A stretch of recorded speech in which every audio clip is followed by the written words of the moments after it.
어떤 학생이 굉장히 열심히 공부를 하고 있었대요. 열심히 여러분 공부를 하는 거 있죠. 학생이 한 현자가 이 학생에게 열심히 공부하는 그 이유를 물었다고 합니다. 왜 이렇게 열심히 공부하냐? 그러자 이 학생은 열심히 공부해서 소위 남들이 알아주는 명문대학에 가기 위해서라고 말을 해요. 대답을 그렇게 한 것이죠.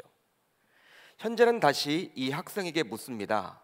명문대학을 졸업한 이후에는 무엇을 할 것이냐? 무엇을 하길 원하느냐? 그러자 이 학생은 명문대학을 졸업하면 남들이 알아주는 최고의 기업체에 입사할 것이다 라고 말을 해요. 다시 현자는 이 학생에게 물어요. 그렇다면 최고의 기업에 들어가서 무엇을 하려고 하느냐? 뭘 하라고 하느냐? 이런 현자의 질문에 이 학생은 자신의 수준에 맞는 배우자를 만나서 가정을 꾸릴 것이라고 대답을 해요. 참 여러분, 학생이 굉장하죠. 삶의 목표가 여러분 다 있는 거예요. 단계별 목표가 다 있는 거예요. 현재는 집요하게 또 묻습니다. 그렇다면 결혼해서 가정을 꾸리면 이제 무엇을 하려고 하느냐? 이제 뭐 하려고 하느냐? 배우자를 만나서 가정을 이렇게 이루게 되면 뭘 하려고 하느냐? 이 질문에 학생은 자녀를 낳아서 행복하게 살겠노라고 답을 합니다. 현자는요, 또 포기하지 않아요. 또다시 물어요. 자녀를 낳은 후에는 무엇이 목표냐? 이렇게 묻습니다. 그러자 이 학생은 강변에 아파트를 구입해서 평안하게 살겠노라고 대답을 해요. 강이 보이는 이렇게 멋진 아파트를 구입하겠다는 것이죠. 이런 답을 듣고 현자는 다시 학생에게 묻습니다. 그 이후에는 어떻게 살 것이냐고 말이죠. 어떻게 살 것이냐? 이제 아파트에 살게 된다면 이제 그 이후의 목표는 무엇이냐? 이런 현자의 질문을 듣고 학생은 이제 나이가 들어서 어느덧 직장에서도 퇴직을 하게 될 것이고 나이가 많아질 것이라고 답을 합니다. 현자는 다시 물어요. 나이가 많아지고 난 다음에는 어떻게 될 것인지 말이죠. 어떻게 될 거냐? 이런 현자의 질문을 듣고 학생은 한참 동안 아무 대답도 하지 못했다 그래요. 아무 대답을 하지 못했다 그럽니다. 지금까지는 현자가 물으면 즉각 대답을 했던 학생이었지만 나이가 많아지고 난 다음에는 인생의 목표가 무엇인지에 대해서 전혀 생각해 보지 않았기 때문입니다. 한참 후에 학생은 이제 죽게 되겠죠. 떨떠름하게 그렇게 여러분 이야기를 하고 말았다고 합니다.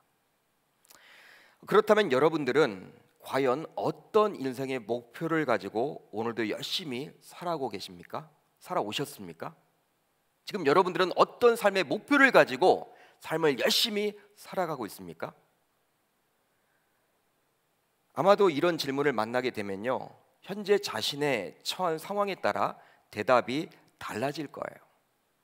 자신의 그런 현재 상황에 따라서 답이 다 달라질 겁니다.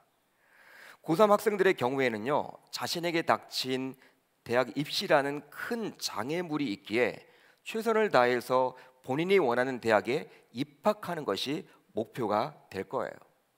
그렇죠, 여러분? 우리 교회도 지금 고3 학생들이 있잖아요. 너 삶의 목표가 뭐야? 뭐 때문에 지금 열심히 공부하고 있어? 여러분, 이런 질문을 하면요, 당연히 여러분 100이면 100 뭐라고 이야기를 할까요? 좋은 대학에 가야죠. 열심히 공부해서 대학에 가야죠. 원하는 대학에 가야죠. 이렇게 이야기를 할 거예요. 또 어떤 사고로 인해서 스스로 재활을 받고 있는 분이라면 재활 치료를 빨리 끝내고 정상적인 생활로 돌아가는 것이 목표가 될 것입니다. 취업을 해야 하는 분이라면 다시 취업을 하는 것이 자신에게 있어서 최고의 목표가 되겠죠. 여러분, 그러지 않을까요? 박사학위 취득을 앞두고 논문을 쓰고 있는 분이라면 논문을 잘 써서 통과되는 것이 자신의 목표라고 말할 겁니다. 이렇듯 사람은 누구나 자신이 처한 상황에 따라, 환경에 따라 목표가 다르다라고 말할 수 있어요. 여기에도 지금 많은 분들이 앉아 계시는데 여러분 다 개인적으로 목표가 무엇입니까? 라고 여쭤보면요, 다 다를 거예요. 자신이 처한 환경에 따라, 상황에 따라. 어떤 사람들은 건강해지면 좋겠다. 나는 왜 이렇게 건강이 약하지? 나는 건강해지면 좋겠어.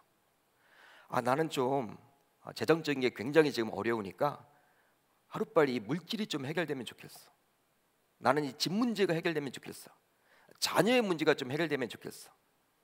여러분 다양할 거예요 아마.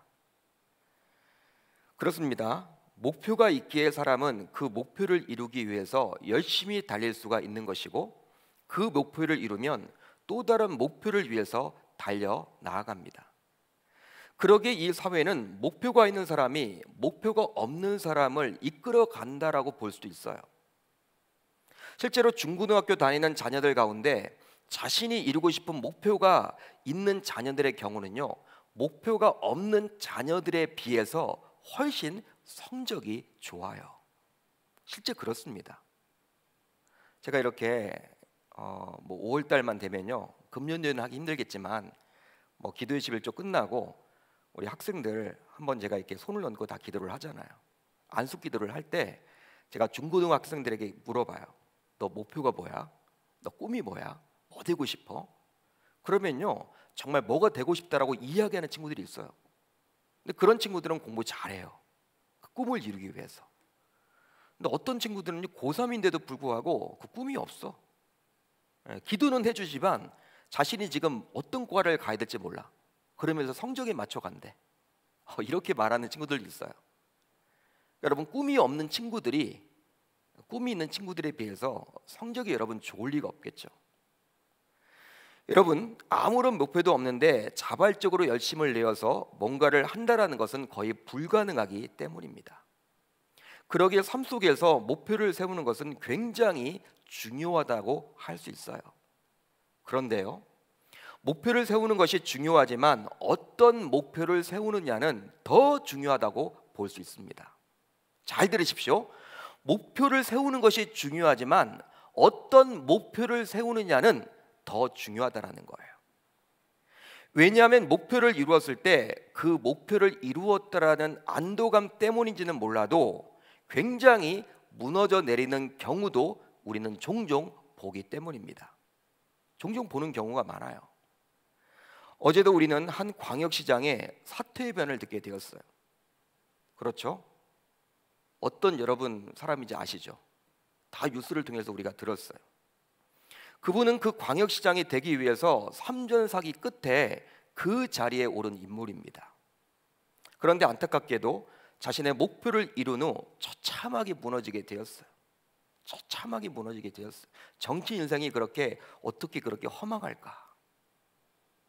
재기하기 아마 쉽지 않을 거예요.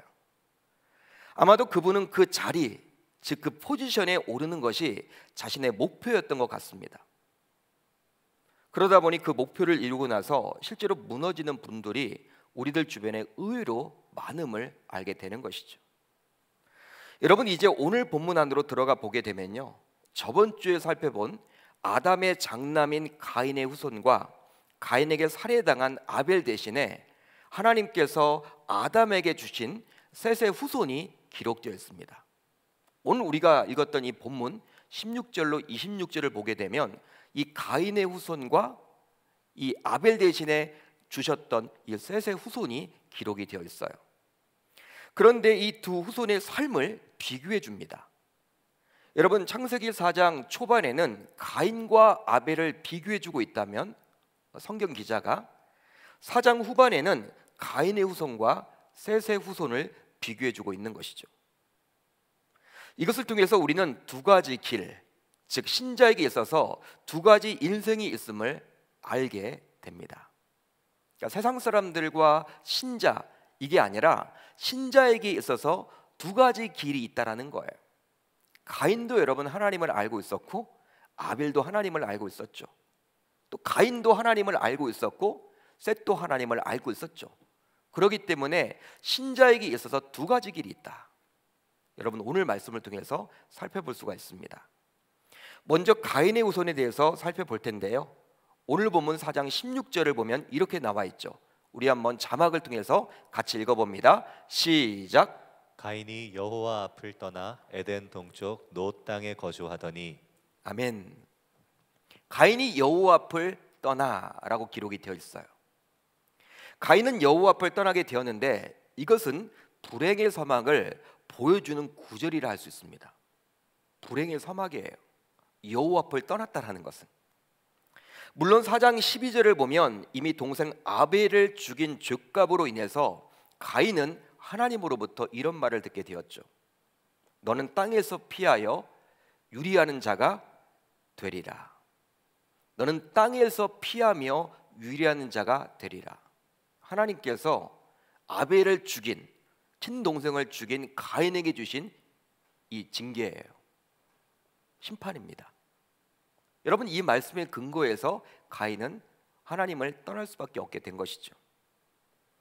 따라서 이 하나님의 말씀의 근거에서 가인은 하나님 앞을 떠나게 되었지만, 하나님 앞을 떠났다라는 것은 그 이후 그의 삶과 그의 후손의 삶이 어떠할 것인지를 보지 않아도 알 수 있게 만드는 구절이라 할 수 있는 것이죠. 그만큼 하나님 앞을 떠나서 살아가는 것은 불행의 시작이라 할 수 있습니다. 여러분, 무엇의 시작이라고요?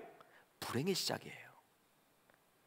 특별히 신자에게 있어서는 더할 나위 없이 불행의 시작이 맞습니다. 이제 가인은 노 땅에 정착하여 후손을 낳게 되었는데요, 17절을 볼까요?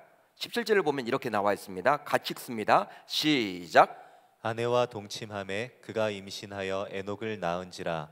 가인이 성을 쌓고 그의 아들의 이름으로 성을 이름하여 에녹이라 하니라. 아멘. 여러분, 이 부분에 주목해 보세요. 가인이 성을 쌓고. 가인은 노 땅에 정착했지만 그곳에서 성을 쌓고 살기 시작합니다. 여러분, 무엇을 쌓기 시작했다라는 거예요? 성을 쌓았어요. 성을 쌓는 인간의 역사가 처음 가인으로부터 시작되었습니다. 그렇다면 가인은 성을 왜 쌓았을까요? 여러분, 가인은 성을 왜 쌓았을까요? 자신도 살인자이지만 누군가에게서 해를 당할까 봐 두려운 나머지 자신과 자신의 가족을 보호하기 위한 목적으로 성을 쌓았다라고 볼 수 있습니다. 자신도 여러분 친동생을 죽였지만 노 땅에 거주해 보니까 불안함이 있는 거예요. 혹시 나도 죽임을 당하면 어떡할까? 내 가족들이 지금 피해를 당하면 어떡할까? 이런 염려, 걱정, 근심 때문에 성을 쌓은 것이죠. 그만큼 성을 쌓았다라는 것은 인간 세계에서 이제 더 이상 서로를 믿지 못하는 불신이 싹 섰다라고 볼 수도 있는 거예요. 불신이 싹 튼 것이죠. 서로 믿지 못하는 거예요. 서로 의심하게 되는 거예요. 가인은요, 이미 하나님으로부터 다음과 같은 말씀을 받았습니다. 바로 창세기 4장 15절인데 제가 읽어드릴게요. 여호와께서 그에게 이르시되 그렇지 아니하다. 가인을 죽이는 자는 벌을 7배나 받으리라 하시고 가인에게 표를 주사 그를 만나는 모든 사람에게서 죽임을 면하게 하시니라. 하나님은요, 이 가인을 내쫓았잖아요. 가인이 여러분 유리하도록 만들고 하나님 앞을 떠나도록 했잖아요. 그럼에도 불구하고 가인에게 은혜를 베풀어서 가인이 죽임을 당하지 않도록 표를 줍니다. 표까지 줘요. 가인에게 표를 주사 그를 만나는 모든 사람에게서 죽임을 면하게 하시니라. 불안해하고 있는 이 가인에게 하나님께서 염려, 걱정, 근심 붙들어 매고 내가 주는 이 표만 붙들고 있어라. 그럼 너는 살 거야. 너 죽지 않을 거야. 이렇게 여러분 약속의 메시지까지 준 거예요. 은혜를 베풀어 주신 것이죠. 그렇지만 가인은 이런 하나님의 말씀을 신뢰하지 못하고 스스로의 힘만으로 자신과 자신의 가족을 보호하려고 성을 쌓습니다. 성을 짓게 되는 거예요. 그러니까 여러분, 가인은요 철저하게 하나님에 대한 불순종이 자리 잡고 있는 거예요. 하나님이 분명히 표를 주면서 사람들이 너 죽이지 않아, 염려하지 마, 걱정하지 마, 그렇게까지 이야기를 했는데 그걸 믿지 못하고 자기 자신을 보호하고자 자신의 힘에 의존해서 성을 쌓고 있잖아요. 즉 성을 쌓음으로 이젠 개방적이기보다는 폐쇄적인 방향으로 인간 사회가 흘러갔다고 볼 수 있습니다. 실제 지금 우리 사회는 점점 서로를 의심하는 불신의 사회라고 정의 내릴 수가 있어요. 여러분 요즘은요 믿지를 못하죠. 여러분 함부로 믿지를 못해요 사람들을. 누가 나에게 여러분 호의를 베풀어도 정말 의심을 해봐야 될 그런 시점이에요. 요즘은 누가 여러분 이렇게 호의를 베풀어도 이걸 내가 받아야 되나? 이 호의를 내가 받아야 되나? 여러분 우선 의심하지 않으면요 굉장히 여러분 낭패를 당하는 경우도 굉장히 많기 때문에 요즘은 불신의 사회라고 감히 말할 수가 있습니다. 특별히 코로나 바이러스 사태 이후로 관계 단절을 우리는 많이 경험하고 있죠. 사람들이 두렵기도 하고 불특정 다수가 모이는 곳에 가게 되면 뭐 여러분 뭐 병에 걸릴까봐 옮을까봐 잘 알지 못하는 사람들 그 모임에 가기에 꺼리기도 하고 여러분 그렇습니다. 그런데 이런 모든 것들의 시작이 바로 죄를 지어 하나님을 떠나게 된 가인으로부터 시작되었음을 알 수가 있는 거예요. 본래 하나님께서 살도록 한 에덴 동산은 성을 쌓는 것과는 거리가 먼 곳이었습니다. 에덴 동산은요 성이 없었어요. 서로 아무 의심 없이 대화할 수 있으며 서로에게 해를 끼치는 곳이 아니었습니다. 그런데 이 모든 것들이 죄로 인해서 무너져 버리게 된 거예요. 무너져 내리게 된 것이죠. 실제 선악과 사건 이후로 아담은 아내를 믿지 못하게 됩니다. 여러분 잘 생각해 보세요. 선악과 사건 이후로 이제 부부관계가 여러분 단절되었어요. 그렇게 친했던 친밀했던 부부관계가 훼손됩니다. 이제 여러분 부부싸움이 일어나요. 서로를 여러분 신뢰하지 못하게 되는 거예요. 책임을 전가합니다. 불신이 싹트게 되었습니다. 가장 가까워야 될 부부관계에 불신이 싹트게 되어서 가정이 무너지게 된 것이니 그 이후 타인과의 관계는 말할 나위도 없이 서로를 믿지 못하게 된 것이죠. 여러분 참으로 안타깝다고 볼 수 있는 거야. 이 죄로 인해서 서로를 믿지 못한다. 여러분 우리가 이 땅을 살아가면서 서로 믿는 사회가 되어야 하는데 믿지 못하는 사회가 됐잖아요. 이게 바로 다 죄로 인해서 벌어진 일이라는 사실이에요. 이제 말씀으로 돌아가 보면 가인은 이제 에녹을 낳습니다.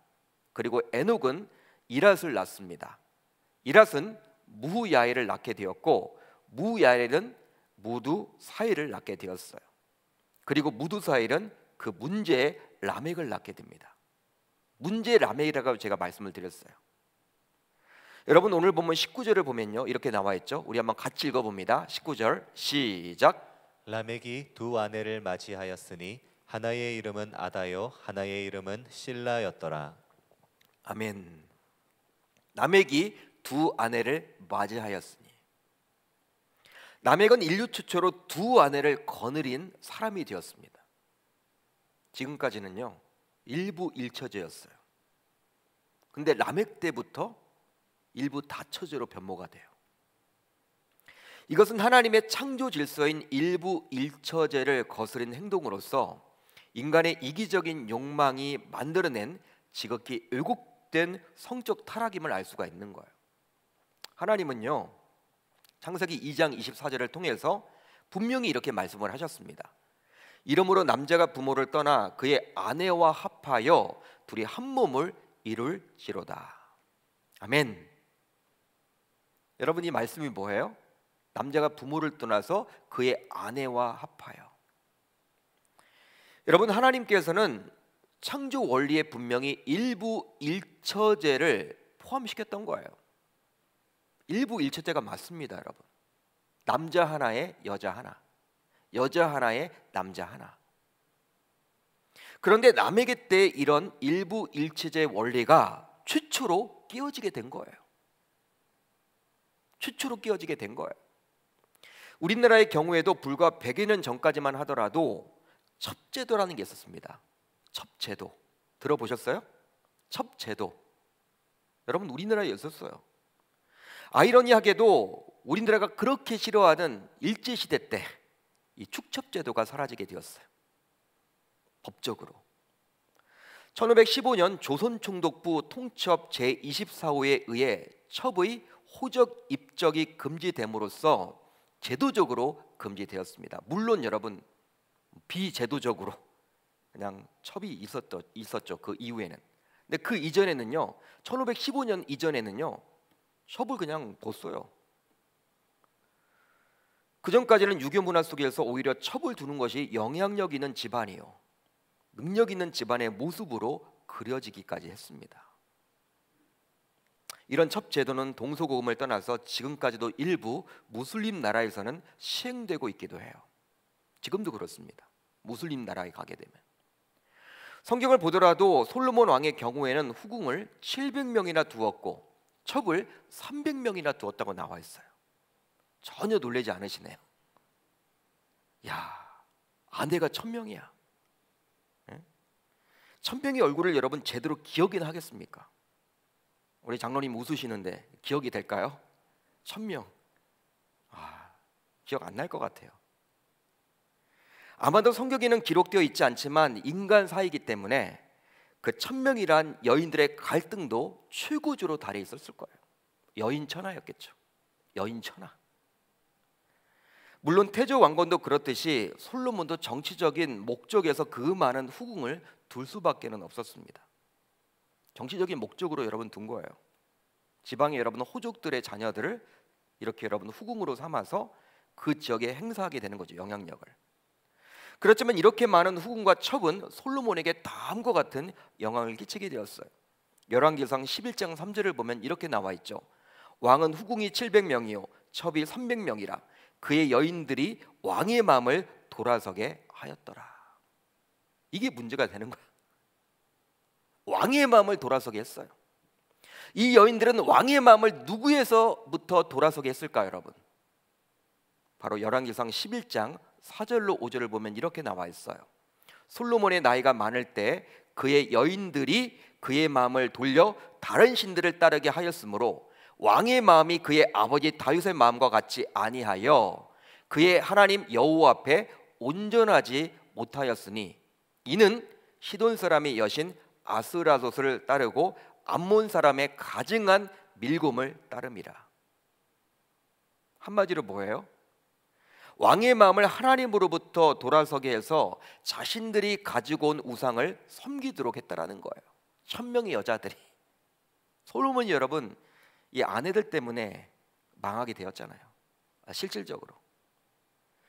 즉 솔로몬은 그 아비 다윗과 같이 오직 하나님만을 섬겼던 자였는데 그 많은 아내들로 인해서 결과적으로 신앙조차도 놓치게 되었고 후에는 하나님의 진노를 받아서 북이스라엘과 남유다로 나뉘어지게 되는 불행을 싹트게 한 장본인이었다는 사실이에요. 우리는 보통 솔로몬 하면요 하나님으로부터 지혜를 받은 위대한 왕으로만 기억을 하는데 끝이 좋지 못했어요. 처음 시작은 굉장히 좋았는데 이렇듯 하나님의 창조 질서인 일부 일처제를 거스른 행동은 바로 죄로 인한 남녀 관계에 훼손이 오게 된 것이라 할 수 있습니다. 즉 하나님이 본래 만드신 남자와 여자의 평등한 관계가 아니라 남자가 여자를 종속시킬 수 있다라고 여겨버리는 종속 관계로 전락시켜 버렸던 거예요. 본래 하나님은요 남자와 여자는 평등하게 만들었거든요. 평등하게 만들었어. 네.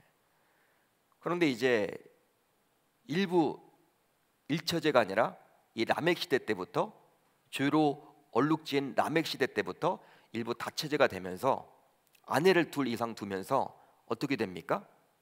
이제는 아내를 종속시키는 것이죠. 자신에게. 평등 관계가 아니에요.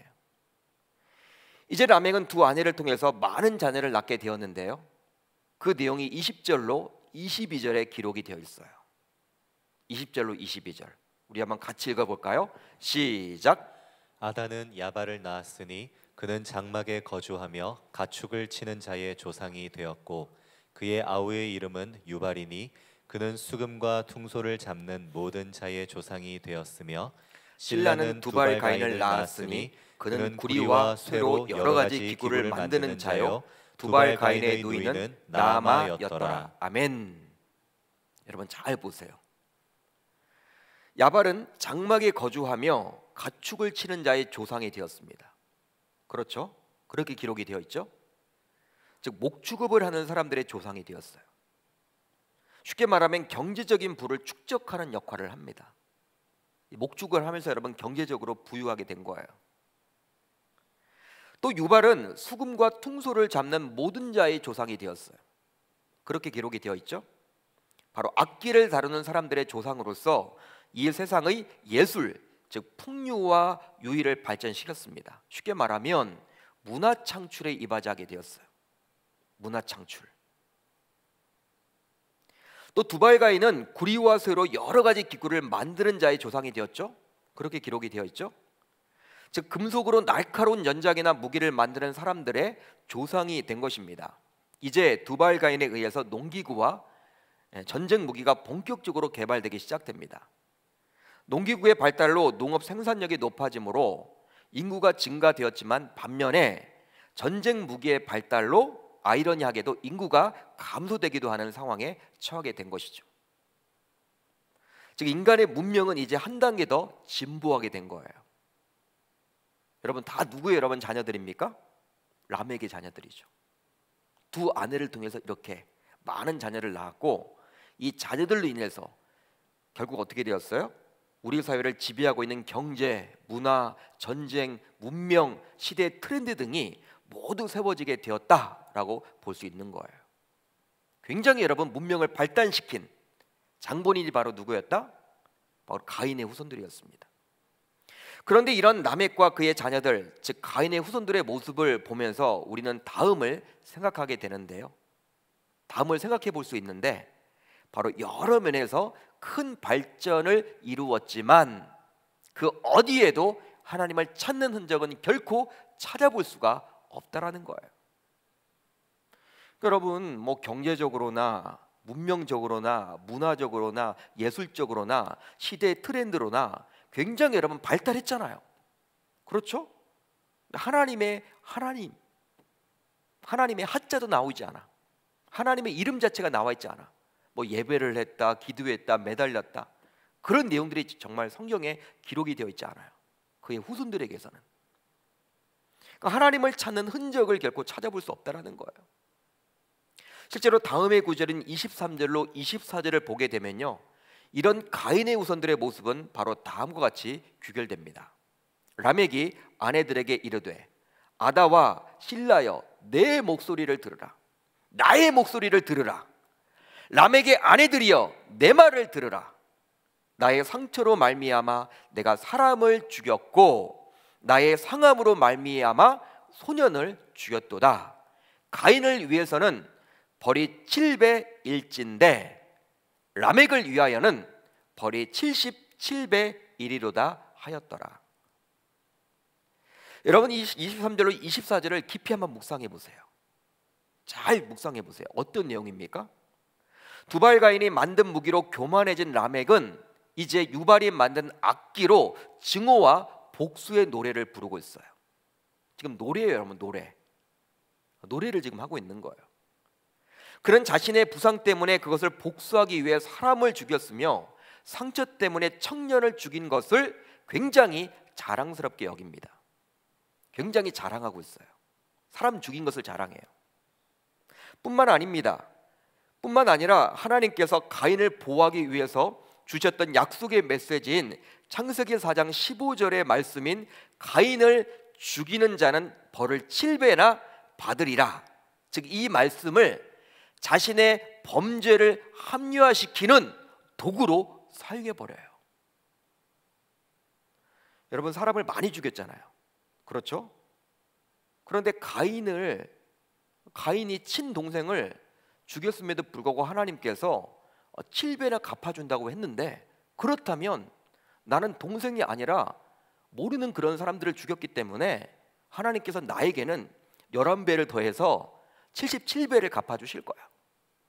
자기를 합리화시킵니다, 여러분. 자기를 합리화하는 내용이에요. 많은 사람을 죽였지만 친동생을 죽인 것이 아니기에 가인도 그렇게 하나님께서 은혜를 주셨다면 나에게도 더 큰 은혜를 주지 않겠느냐, 그 말이에요. 사람을 죽이고 나서.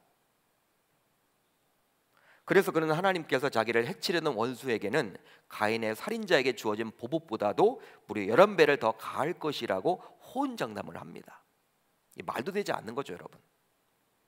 이것은 바로 하나님을 떠난 자들의 모습이 바로 자기중심적이며 교만하다라는 것을 저와 여러분들에게 잘 드러내주고 있는 거예요. 그러니까 하나님을 떠나 있는 신자들의 모습은 어때요? 다 이기적입니다. 자기중심적이에요. 그리고 굉장히 교만하다는 것을 볼 수 있는 것이죠. 이처럼 하나님이 없는 삶과 문명은 잔인함과 자신의 힘만을 자랑하는 교만함을 특징으로 한다라고 볼 수 있는 거예요.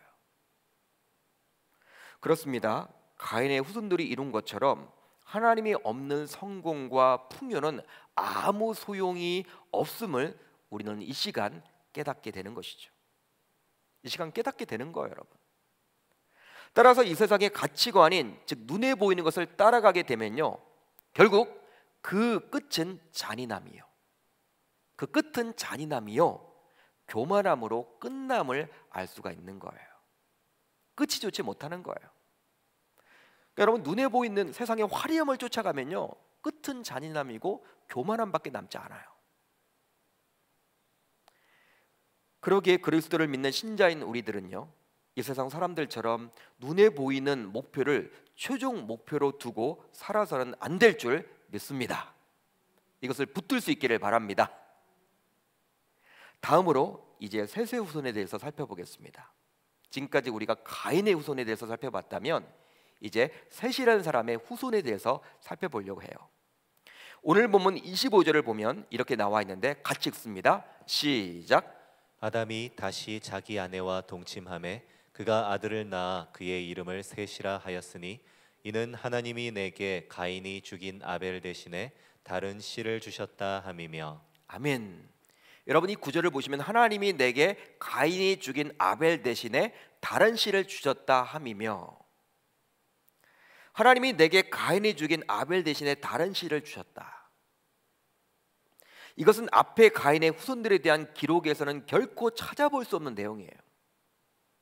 우리가 여러분들 이 가인의 후손들을 쫙 보면서 여러분 동침하고 자녀를 낳았다, 그 내용밖에 안 나오죠? 동침하고 자녀를 낳았다, 앞부분은 다 그 내용이에요. 가인의 후손들은 그저 종침한 결과 아내들이 임신해서 태어났다라고 기록된 반면에 셋은 하나님께서 아담과 하와 부부에게 친히 주셨다라고 기록을 해주고 있어요. 친히 주신 거예요. 다시 말해서 셋은 아담과 그의 아내 하와가 기도해서 낳은 아들임을 알 수가 있는 것이죠. 아벨이 죽고 난 다음에 하나님 앞에 매달렸겠죠. 하나님, 불쌍히게 달라고. 가인은 이제 쫓겨나고, 이제 여러분 자인은 쫓겨났잖아요. 더 이상 아들이 아니잖아요. 자신에게 남는 게 아무것도 없잖아요. 하나님 앞에 매달렸겠죠. 그때 주신 아들이 바로 누구였다? 셋임을 알 수 있는 거예요. 즉 가인의 후손과는 다른 믿음의 후손임을 알 수 있는 것이죠. 그뿐만이 아니라 오늘 본문 26절을 보면 이렇게 또 나와 있죠. 셋도 아들을 낳고 그의 이름을 에노스라 하였으며 그때의 사람들이 비로소 여호와 이름을 불렀더라. 아멘. 그때의 사람들이 비로소 여호와 이름을 불렀대요. 이 말은 기도와 찬송으로 여호와를 예배하기 시작했다라는 것입니다. 예배하기 시작했다. 무엇으로? 기도와 찬송으로. 실제로 시편 105편 1절을 봐도 여호와의 이름을 부르는 것이 곧 예배라고 시편 기자는 이야기를 합니다. 여호와께 감사하고 그의 이름을 불러 아뢰며 그가 하는 일을 만민 중에 알게 할지어다. 할렐루야. 그의 이름을 불러 아뢰며, 이게 바로 예배라는 거예요. 이렇듯 죄악이 극심했던 당시 사람들 중에 여호와만이 창조주시며 살아계셔서 인류를 통치하고 계시는 참 하나님이심을 인정하는 자들이 있었다는 사실을 저와 여러분들에게 보여주고 있는 거예요. 바로 그들은 가인의 후손이 아니라 오직 셋의 자손이었음을 오늘 성경은 저와 여러분들에게 말씀해 주십니다. 즉 셋의 후손에 대해서는 가인의 후손과 달리 풍요와 발전을 기록해 주고 있지는 않아요. 딱 두 절로 여러분 끊습니다. 두 절밖에 나와 있지 않아요. 25절과 26절. 그렇지만 그들은 하나님을 찾고 예배하는 자들로 살았어요. 따라서 이 말씀을 보게 되는 우리들은 다음을 생각해야만 합니다. 이 부분이 중요하겠죠. 바로 이 세상이 제 아무리 방탕하고 부패하다 하더라도 자신들을 그러한 세계에 방임하지 말고 역사를 주관하고 계시는 창조주 여호와 하나님께 자신의 삶을 의탁하여 참된 경건을 유지해야 함을 말입니다.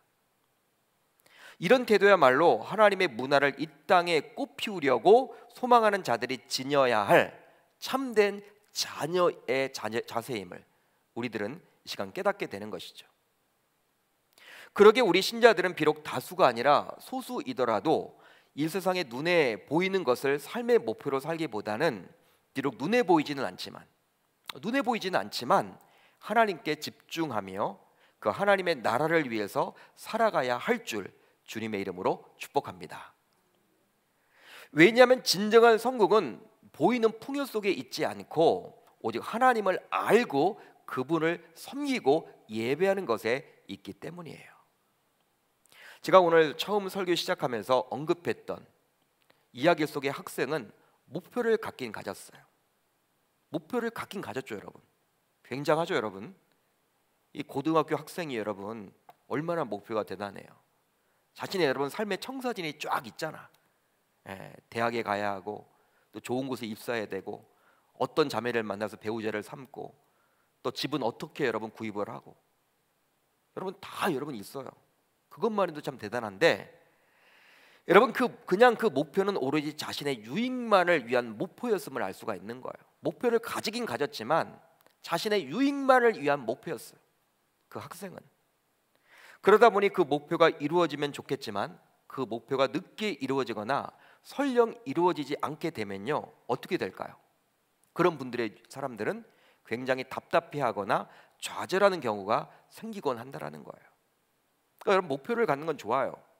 근데 그 목표가 자기 자신만을 위한 목표가 되면요 그 목표를 이루지 못했을 때 그 목표가 여러분 자신의 시간표대로 되지 않을 때 굉장히 답답해한다라는 거예요. 좌절하게 된다라는 거예요.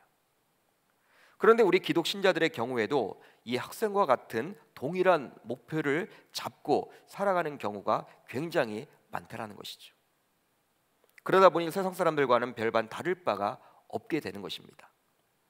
그렇지만 오늘 말씀에 나오는 가인의 자손들과 셋의 자손들을 성경은 비교해주고 있어요. 가인도 아담의 장남으로서 신자라고 할 수 있고 셋도 역시 아담의 아들로 신자라고 할 수 있습니다. 신자들의 모습이에요. 그러나 이 둘 모두 신자였지만 그들의 후손들의 모습은 완전히 다른 목표를 지니고 있었음을 알 수가 있는 것이죠. 여러분, 이것은 지금도 마찬가지입니다. 기독교 신자라고 하더라도 다 같은 목표를 지녔다라고 할 수 없어요. 신자이면서도 마치 가인의 후손과 같이 세상 사람들과 별반 다를 바가 없는 동일한 목표를 지닌 분들도 있으며 셋의 후손과 같이 하나님께만 집중하며 예배자로서 살아가기를 소망하는 분들도 있다라는 사실이에요. 그러니까 여러분 두 부류예요, 두 부류.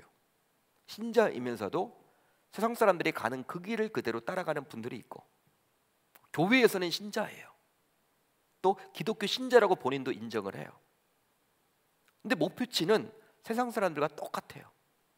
그게 바로 가인의 길이었죠. 굉장히 화려합니다. 모든 것들을 리드하는 것처럼 보여요. 영향력을 끼치는 것처럼 보여요. 그렇지만 하나님은 그곳에 계시지 않아요. 여러분 그렇지만 겉으로 보기에는 초라해 보이기도 하고 뭐 가인의 후손만큼 셋의 후손이 여러분 그렇게 화려한 직업을 가지거나 돈, 명예, 권력을 가졌다, 뭔가를 리드했다 그런 내용들은 나와 있지 않지만 이 셋의 자녀들은 이 자손들은 바로 하나님 중심의 삶이었다라는 그 사실이에요. 따라서 이 시간 말씀을 듣는 우리들 모두 나 자신은 과연 어떤 인생의 목표를 지니고 살아가고 있는지를 우리 주님께 이 시간 물을 수 있어야 할 줄 믿습니다. 그리고 설령 신자이면서도 가인의 후손과 같이 아직까지도 눈에 보이는 것을 최종적인 목표로 살아왔다면 주님께 철저히 내려놓고 회개함으로 셋의 후손과 같이 하나님을 알아가고 그분을 섬기는 자들로 살아가겠노라고 결단하는 시간이 다 되시기를 주님의 이름으로 축복합니다.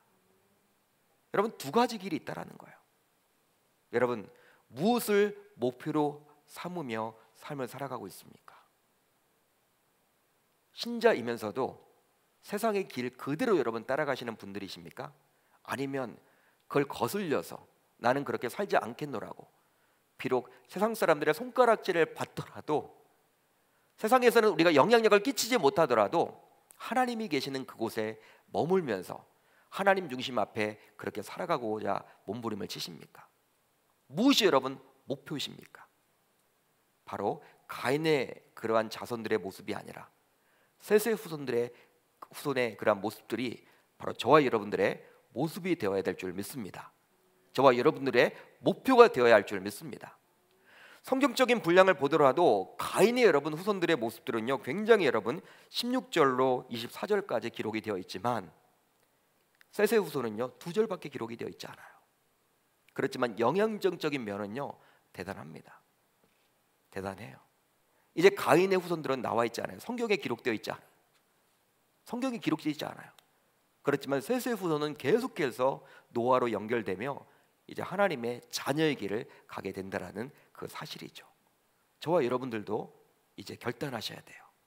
이 시간 찬양하는 가운데 주님 앞에 결단하고 돌아갈 수 있기를 주님의 이름으로 축복합니다.